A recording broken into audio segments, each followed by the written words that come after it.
Hi, this is Chip Cummings, and it's time for this week's Mortgage Minute.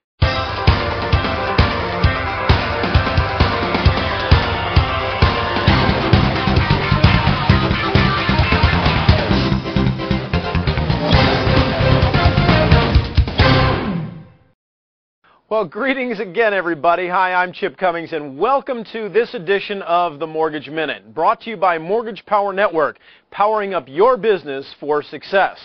Well, this week was a rocky road on Wall Street and also for the mortgage industry, as we saw the 30-year fixed rate average nationwide bump up slightly to 6.03%. We also saw the 15-year fixed rise slightly to 5.62%, and the 5/1 arm also trailed along with an increase up to 5.28%.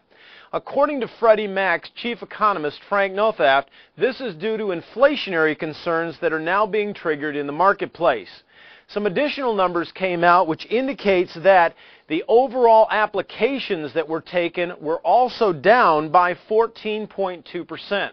This was led by refinances, which declined 20.2% from the previous week, and purchase applications, which also saw a drop of 6.4%.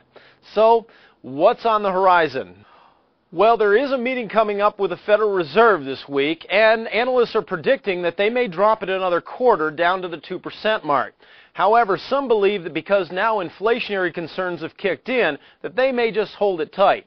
One of the things that I know is top in their mind right now is the fact that new home sales saw another drop down to 526,000. That's a 8.5% decrease from just a month previous. There right now is an 11-month supply of new homes on the marketplace. Builders are hurting very, very significantly. You've seen a lot of incentives come out from builders. Things like a free month worth of groceries, free utilities for a year. They're trying anything they can to get rid of these homes. The problem is it's slipping in all regions. The Northeast saw a 19.4% decrease, 13% in the West, and coming through with really bright colors, the Midwest and South only saw a 5% decrease. So, what can you do to take advantage of this? Well, for starters, start talking to builders and contractors in your marketplace. Plan a mini tour of new homes, or partner up with a contractor to set up a seminar showing customers how they could actually improve their own homes. We did one with a tile company and a tile contractor and had over 50 people for a 2-hour session one evening. Amazing enough, not only the contractor got business, but then the home improvement projects and, of course, the financing came along with it. These guys are hurting right now, but they're one of the worst when it comes to marketing. You can provide them with some new insights and some new ways to reach some of their target market. Well, the big question I keep getting is, when all is this going to come to an end? Well, unfortunately, the debate on that is still going to take a while. But in the meantime, Congress is being pressured to do something. 2 bills did sail through the House Financial Services Committee earlier, one of which would give $15 billion in funds to states and cities to be able to allow them to erase economic blight by buying up foreclosure properties. Unfortunately, this will have a negative effect in the marketplace. Cities and states are not able to be in the real estate arena and market properties as well as realtors and other people involved in our industry.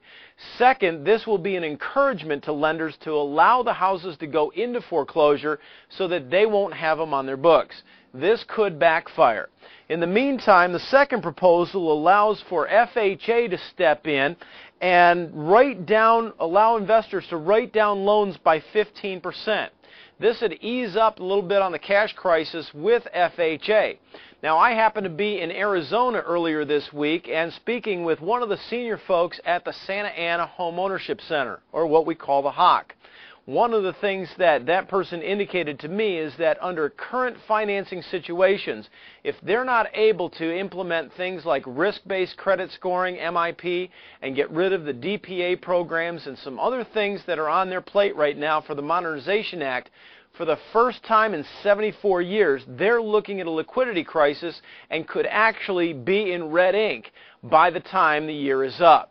That could have a devastating effect on any type of modernization that Congress is looking to do. So they have to approach this very carefully. Either way, it still won't help quite as many people as they think. Congress leaders think that it will help 2 million people, while industry analysts say maybe 400,000 at tops. But again, keep in mind the foreclosure numbers right now are still hovering at 1.88%. It's not the 50% that the media would have you believe. Well, in the you gotta see it to believe it category, this week there's a new website that's been launched that allows you to manipulate different aspects of your financial and background status to see how it would impact your credit score. While this is certainly not new, the new site called Credit Karma will also allow users to plug in whether or not they live in a blue state or a red state and see how that would impact one's credit score. I don't know about you, but if you're green or purple, does that mean you automatically have an 800 score? I don't know. Maybe if we put it a different color, it'll give us a credit score of 1600 or something. Anyway, this week, the economic stimulus checks are starting to be delivered to mailboxes across the country. Make sure you grab yourself a first-time home buyer and show them that now is the best time to get into your first-time home and show them how to put that check to use.